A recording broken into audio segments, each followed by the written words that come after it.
بسم اللہ الرحمن الرحیم۔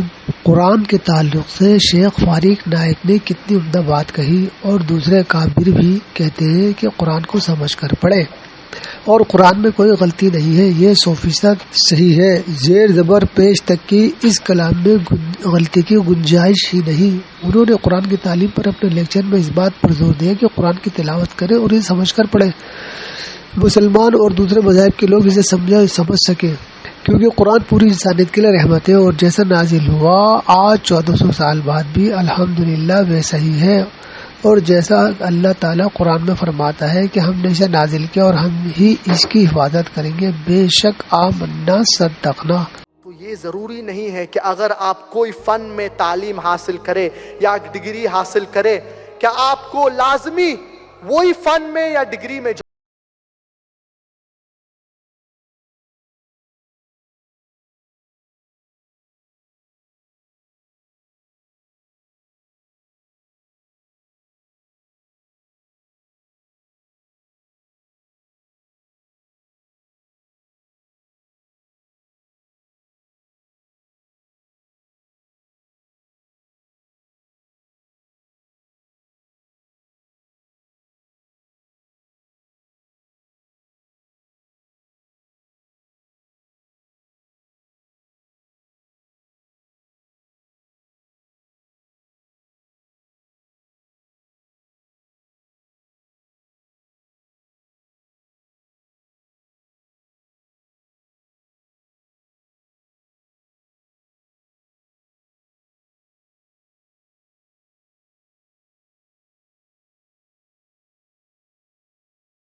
مولانا عبد المجید دریابادی فرماتے ہیں اور کہتے ہیں The glorious Quran, it is the most untranslated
we have mentioned details of many similitudes so that men will receive admonition.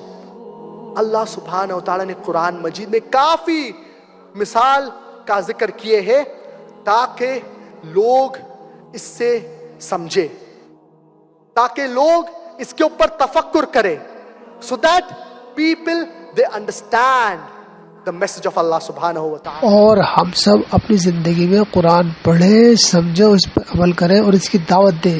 یہ سب ہم فرض سمجھیں اس کو. اللہ ہم سب کو ہدایت دے اور توفیق عطا فرمائے، اور اس ویڈیو کو زیادہ سے زیادہ شیئر کر رہے ہیں انشاءاللہ. جزاک اللہ.